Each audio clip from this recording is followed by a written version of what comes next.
নমঃ শিবায়।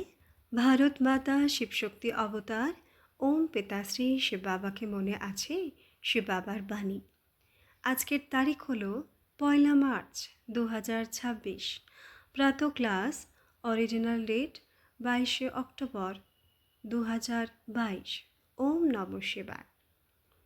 আজ পরম পূজ্য পরমপিতা পরমাত্মা শিব বাবা বলছেন, জ্বলন্ত প্রদীপ হয়ে অন্যদেরও জাগাও। সকলকে সৎ মার্গ প্রদর্শনকারী সদ্গুরু বাচ্চাদের জ্বলন্ত প্রদীপ বানিয়ে বিশ্বের সামনে প্রত্যক্ষকারী সত্য পিতা এখন ভটকানো ছেড়ে ভালোবেসে বাবাকে চিনে নেওয়ার শিক্ষা প্রদানকারী সৎ শিক্ষক সে বাবা বললেন, আচ্ছা, আজ বাপ দাদা নিজের বাবার ভালোবাসার আলোয় জ্বলজ্বল করতে থাকা বাচ্চাদের দেখছেন। প্রতিটি বাচ্চা সংকল্প করুক যে যেমন আমি আত্মার জ্যোতি জেগেছে, তেমনি আমিও এই বিশ্বে অনেক আত্মার জ্যোতি জাগানোর কাজ করব। কিন্তু তার আগে নিজেকে চেকিং করতে হবে। আমি আত্মারূপী প্রদীপে কি জ্ঞান যোগের ঘৃত যথার্থ আছে? আমার মধ্যে কি এত অগ্নিশিখা আছে যে আমি প্রতিটি আত্মার পরিবর্তন করতে পারি? আমার মধ্যে কি এত শক্তি আছে? যদি থাকে, তবে বাবার বরদান হলো যে আপনার দ্বারা পুরো বিশ্বে, আপনি যেখানেই থাকুন, যে কোনো কোণেই থাকুন, আপনি প্রদীপ না জ্বালিয়ে থাকতে পারবেন না। সত্যি সত্যি দীপমালা পালন করা মানে কি? কোথায় পালন করবেন?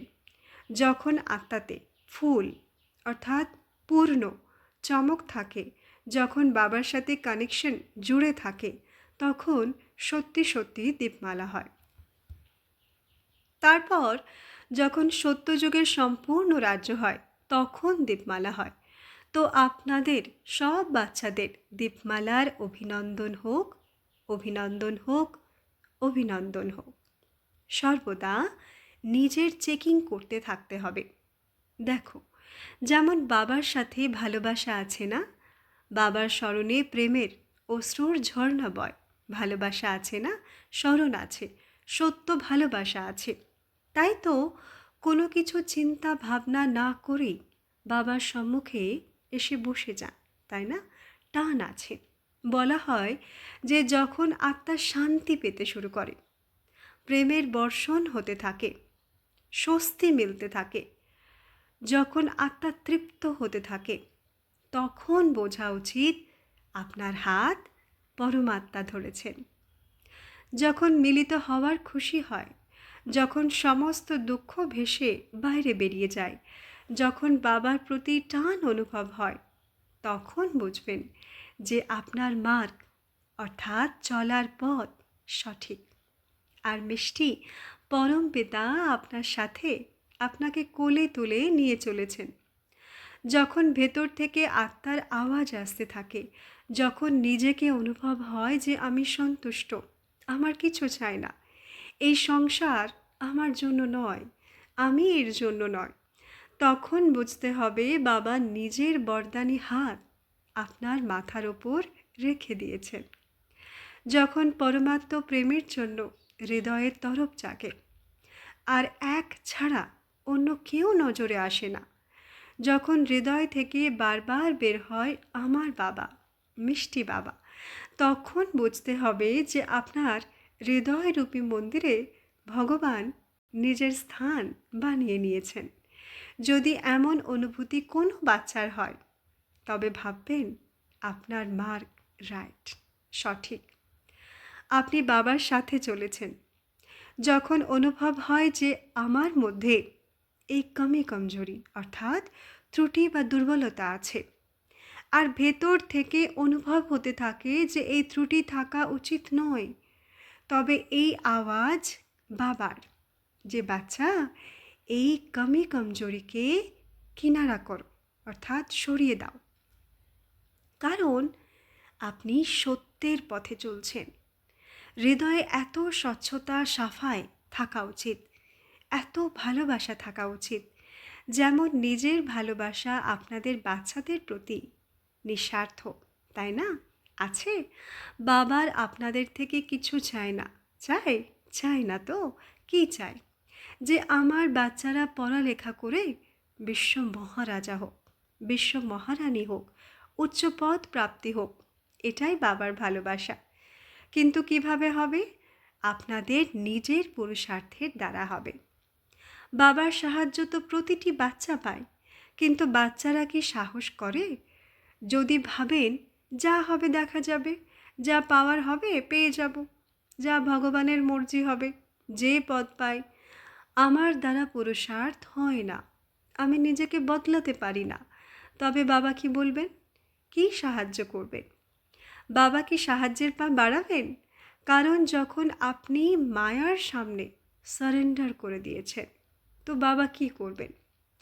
তবুও বাবা বাচ্চাদের ভেতরে এক আশার কিরণ জাগান। শেষ পর্যন্ত বাবা বাচ্চাদের সাহায্য করেন। অন্তিম শ্বাস পর্যন্ত বাবা সঙ্গ দেন। কারণ এই শরীর থেকেই আপনারা বাচ্চারা পুরুষার্থ করতে পারেন। তাই প্রতিটি বাচ্চা নিজের চেকিং করুন। আমি মায়ার অধীন নাকি বাবার কোলে আছি? মায়ার ফাঁসানোর উপায় যে কোনো কিছু হতে পারে। কোনো ব্যক্তি, কোনো বস্তু, কিছু, কোনো সায়েন্সের বা বিজ্ঞানের সাধন। কাউকে দেখে বাবার কথা মনে পড়ে, তখন আমার মনে পড়ে। এটা পুরুষার্থ নয় যে কেউ আপনাকে বলুক যে বাবা আপনাকে মনে করছেন। না, আপনার নেটওয়ার্ক এই সংসারের সাধনগুলির থেকে এতটা ফ্রি, মুক্ত হওয়া উচিত যে যখন বাবার মেসেজ আসে তখন যেন সাথে সাথে কানেকশন মিলে যায়। এখন সবাই চেক করুন যে আমার কানেকশন কি সাথে সাথে মেলে, নাকি আপনি বাবাকে অপেক্ষা করান? আত্মা, প্রতিটি বাচ্চা জ্বলজ্বল করছে, কিন্তু নাম্বার ওয়ান পুরুষার্থ অনুসারে। আপনারা বিশ্বের স্টেজে আছেন, আপনাদের বাচ্চাদের ওপর পুরো বিশ্বের দৃষ্টি আছে। আপনার কত চমক আছে তা সারা সংসার দেখে। আপনার মনে হতে পারে যে না, কেউ দেখতে পাচ্ছে না, এমন নয়। আপনাকে পুরো বিশ্ব দেখছে। তাই সর্বদা মনে রাখবেন যে আমার চমক কতটা, আমি আত্মার লাইট কতটা। বাপ সমান হয়ে বাবার কাছে, বাবার ঘরে, নিজের ঘরে পৌঁছে যেতে হবে। আচ্ছা, সে এখানেই বসে আছেন বা যেখানেই বসে আছেন বা দূরে বসে আছেন। আজ মেজরিটি দূরে বসে থাকা বাচ্চারা ভাবছে, বাবা যদি আমরাও আপনার সম্মুখে থাকতাম। তো বাবা সেই বাচ্চাদের বলছেন যে আপনারা বাবার সম্মুখেই আছেন। প্রতিটি বাচ্চা বাবার সামনে আছে, আর বাবা সেই বাচ্চাদের সামনে আছেন। কাছের কানেকশন আছে না, নিকটবর্তী বাচ্চারা। বাবা তো প্রতিটি বাচ্চার হৃদয়ের কাছে নিজেকে মনে করেন, কিন্তু বাচ্চারাও কি মনে করে সেই সব বাচ্চাদের পরমধাম নিবাসী বাপ দাদার, ব্রহ্মা বাবার মিষ্টি মিষ্টি ইয়াদ প্যার, স্মরণ ও ভালোবাসা? প্রতিটি বাচ্চাকে সিকিলাদেব বাচ্চাদের, এত সময় ধরে বিচ্ছেদে থাকা বাচ্চাদের, সত্য মার্গে চলা বাবার পরিচয় করানো বাচ্চাদের বাপ দাদার স্নেহ ভরা ইয়াদ প্যার। আমরা রুহানি বাচ্চাদের রুহানি মাত পিতা বাপ দাদাকে ইয়াদ প্যার, শুভ প্রভাত, নমস্তে নমস্তে নমস্তে। ধন্যবাদ বাবা, ধন্যবাদ। প্রতিটি মুহূর্তই অন্তিম মুহূর্ত। হঠাৎ কিছুই হতে পারে, কিন্তু ভাববেন আমি আত্মার কিছু হবে না। যদি আত্মা মনে করেন তবে কিছু হবে না। শরীর মনে করেন তো শরীর তো মরেই পড়ে আছে, তাই না? আজ আছে কাল থাকবে না। আমি আত্মা তো অজ, অমর, অবিনাশী। আমার কখনো বিনাশ হতে পারে না। কালও আমাকে খেতে পারে না। কাল কাকে খায়? শরীরকে। কিন্তু আমি কে? আত্মা। তো আত্মাকে কখনো কাল খেতে পারে না, ঠিক আছে? সর্বদা খুশিতে থাকো, হাসতে থাকো। সঙ্গমের কিছু মুহূর্তই বাকি আছে। বাবার সাথে মিলন পালন করতে থাকো। ভক্তি মার্গের কাহিনী শুনেছেন না? কি, যখন মুরলি বাজতো তখন গোপ গোপীরা দৌড়ে চলে আসতো, খুশিতে নাচতো। এটা সেই সময় শাস্ত্র ভক্তি মার্গে দিয়েছে। নিজের মিষ্টি ব্রহ্মা বাবার সাথে মিলন পালন করতে থাকো। বাবা সাথী আছেন না? রাজ্যে চলতে হবে, তাই না? চলতে হবে তো দৃঢ় সংকল্পধারী হও। সংশয় হলে মাঝপথে ঝুলে যাবেন। নিশ্চয় বুদ্ধির নৌকা পার হয়, আর সংশয় হলে আপনি যেখানেই নিশ্চয় করুন। বাবা মধুবনে আছেন, তো আপনি সেটাই নিশ্চয় করুন। হ্যাঁ, বাবা মধুবনেই আছেন। বাবা আপনার সামনে আছেন, তো আপনি সেটাই নিশ্চয় করুন যে বাবা আপনার সামনেই আছেন। ভাবুন, এমন কত বাচ্চা আছে যারা পথভ্রষ্ট হয়েছে, মন চঞ্চল, কোথায় কোথায় দৌড়াতে থাকে। সঙ্গম যুগের অন্তিম সময় এসে গেছে। যদি এখনও দৌড়াদৌড়ি করতে থাকেন, তবে বাবা নিজের নৌকা নিয়ে চলে যাবেন। যারা এখনও কোথাও না কোথাও ভটকাচ্ছে, সেই বাচ্চাদের বলবেন, বাবা মনে করেছেন যাওয়ার সময় এসে গেছে। বাবা এসেছেন, বাবা এখানে এসেছেন, বাবা আসছেন।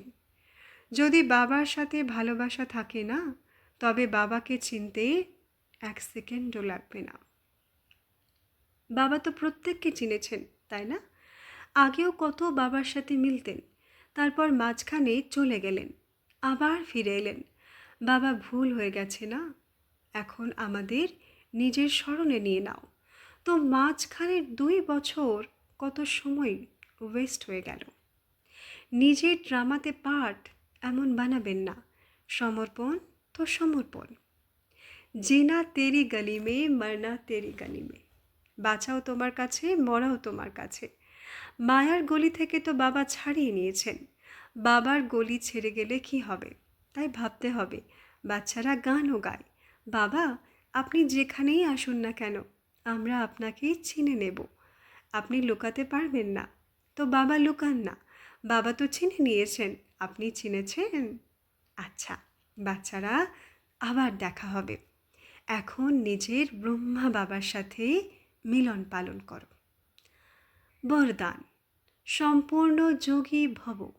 ব্যাখ্যা: যে কোনো প্রকারের ছোট বড় সমস্যা বা আপদ মনোরঞ্জনের রূপ দেখা। হাই হাইয়ের পরিবর্তে ওহো শব্দ বের হোক। একে বলা হয় অঙ্গদ সমান স্টেজ, যা যোগীদের স্টেজ মানুষ বর্ণনা করে। দুঃখ সুখ রূপে অনুভব হোক। দুঃখ সুখ সমান, নিন্দা স্তুতি সমান। এটা দুঃখ, এটা সুখ, এর নলেজ বা জ্ঞান থাকা সত্ত্বেও দুঃখের প্রভাবে আসবেন না। দুঃখেরও বলিহারি সুখের দিন আসার কারণ মনে করো। একে বলা হয় সম্পূর্ণ যোগী। আচ্ছা, ওম নমঃ শিবায়।